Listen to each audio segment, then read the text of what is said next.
band of rain started moving through the state's west and south late yesterday.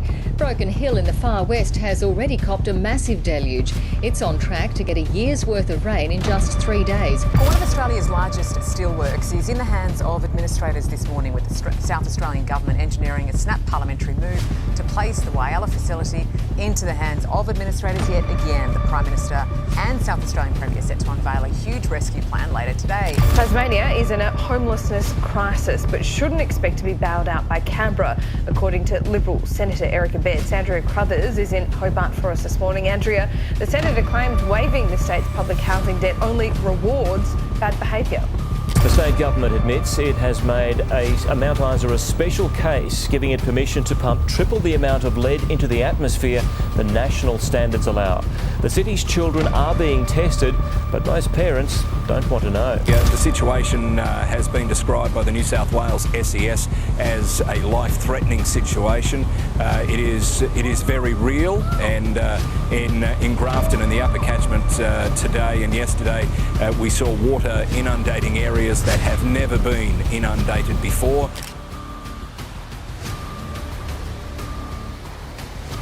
Australia's postcard is gorgeous, and it's lying. Behind the surf and skyline, 7 cities are quietly running out of time. Main streets hollow by 5 p.m., mortgages devour paychecks, summers hit like emergencies, and the next boom never lands. This isn't a dip, it's a slow leak, and people are slipping out with it. Keep watching as we unfold the 7 cities people are quietly abandoning, and the reasons might shock you.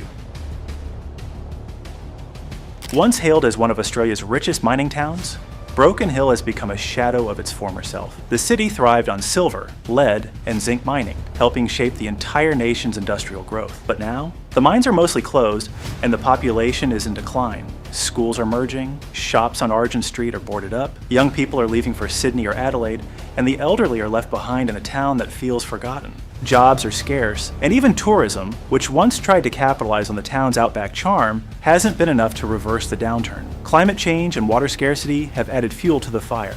Broken Hill has long relied on the Menindee Lake system for water, but with increasing droughts, the situation has become precarious. The outback may still be beautiful, but life here has become tougher, lonelier, and increasingly unsustainable. And no place shows that contrast more starkly than the once proud industrial powerhouse of Whyalla. The company has been in financial trouble for quite some time. So it's been running at a loss, with a lot of money owed to different creditors, owing tens of millions to the South Australian government alone in unpaid bills. So it is unusual for a government to force a private company into administration like we've seen just now. And the South Australian government could have bailed out the company that owns Whyalla Steelworks, GFG Alliance, but it wasn't prepared to do so. Basically, I don't think they were too keen to give their money to the... Whyalla was once the beating heart of South Australia's steel industry. It boomed during the mid-20th century, attracting workers from across the nation and abroad. But steel isn't what it used to be. Global competition, outdated infrastructure, and economic mismanagement sent Whyalla spiraling into uncertainty. In 2017, British billionaire Sanjeev Gupta stepped in to buy the steelworks, sparking hopes of revival. But even with green steel promises and renewable energy investments, Whyalla is struggling to retain its population. Local businesses continue to shutter, unemployment remains high. Young professionals don't see a future here, and without them, the city certainly can't grow. There are efforts to reinvent and revive, sure, but they're moving at a snail's pace, and people aren't waiting around. Further south, across the Bass Strait, another city tells a similar story. Just swap steel for paper.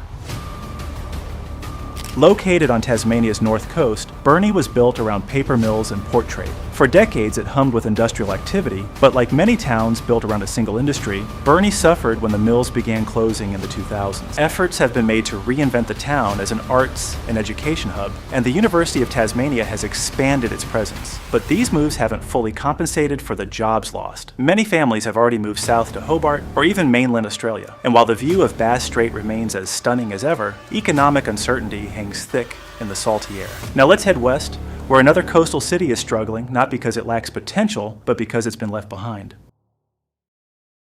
Geraldton should be booming. It's a coastal town with access to ports, agriculture, and even tourism, but it's been quietly fading from national attention. Despite being only a few hours from Perth, Geraldton has faced economic stagnation, crumbling public infrastructure, and increasing crime rates. Fly in, fly out, FIFO, work in the nearby mining regions means people earn their paychecks elsewhere and spend them in cities like Perth or even overseas. That leaves Geraldton with lower local spending, hurting small businesses. Residents talk of poor healthcare access, unreliable services, and a growing sense of being left behind. It's a city with potential, but it needs help faster than ever.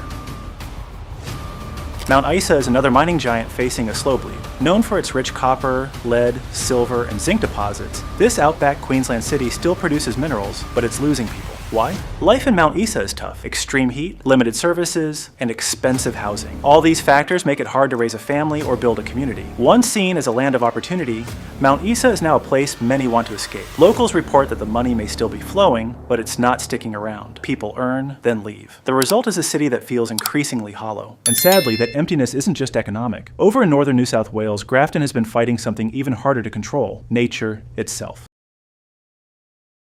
This place has faced disaster after disaster. Repeated flooding events have battered the town, making insurance premiums skyrocket and infrastructure repairs a never-ending struggle. The Clarence River, once a lifeline, now feels like a threat. Many Grafton locals feel like the state and federal governments have overlooked them. Young people are moving to Coffs Harbour or Brisbane. Job opportunities are limited, and even healthcare is stretched thin. The picturesque Jacaranda-lined streets are beautiful, but beauty can't keep people from leaving when their homes are at risk and their future is uncertain. And just across the border in Victoria, another town is grappling with a different kind of isolation. Mildura in northwestern Victoria is famous for its vineyards, oranges, and sunny weather, but it's also incredibly isolated. The nearest major city is over 5 hours away. That remoteness has become a serious issue. Healthcare shortages, no nearby universities, spotty transport options. For people trying to build a future here, it all adds up, and not in a good way. The Murray River still draws a few tourists, and farming remains a proud tradition, but both are under pressure. Water allocation battles and recurring droughts are squeezing growers year after year. It's getting harder to make a living, harder to stay. Young people keep leaving, families choose opportunity over home, and more older residents are left watching the town fade. Mildura's skies are clear, but its future feels far away and unsure. But what ties all these cities together? 3 things most clearly do: climate, cost, and collapse. Climate change is hammering regional Australia harder than most people realize. Floods, fires, heat waves, and water shortages have pushed entire communities into survival mode. Meanwhile, the cost of living has soared. In many of these cities, it's not that housing is expensive, it's that jobs don't pay enough or don't exist at all. And collapse isn't always sudden. It's slow, creeping. One business closes, then a school downsizes. The hospital loses funding, a bus route is canceled, people notice, they plan their exit, then they leave. And just like that, once a crowded city turns into a quiet place.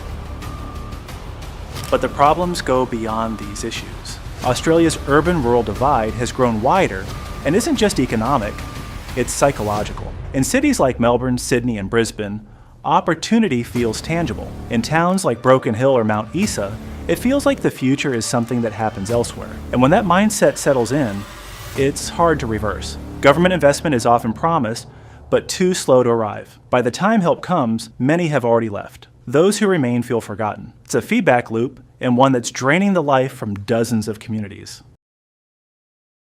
But is this really the end of the road for these towns? Not necessarily. There is hope, but it's going to take more than a tourism ad or a ribbon-cutting ceremony to turn things around. These cities need sustained investment, better transport links, digital infrastructure, healthcare, and above all, hope. Not the kind found in a glossy brochure, but the kind that arrives with real jobs, affordable housing, and schools that don't shrink every year. Some towns are trying. Local councils are fighting back with creative initiatives, from tech hubs to cultural festivals. But they need backup. They need people to believe that life in regional Australia is not just possible, but preferable. These cities aren't dead yet, but they're indeed in trouble. And unless something changes, Australia risks losing not just buildings and postcodes, but entire ways of life. This isn't about nostalgia. It's about the country's soul. Because when people flee the land they helped build, when they abandon dreams handed down by generations, it says something's deeply wrong. So before we cheer the next big city development or luxury apartment launch, maybe we should ask, who's fighting for the places falling off the edge? If you found this eye-opening, don't forget to like, subscribe, and share it.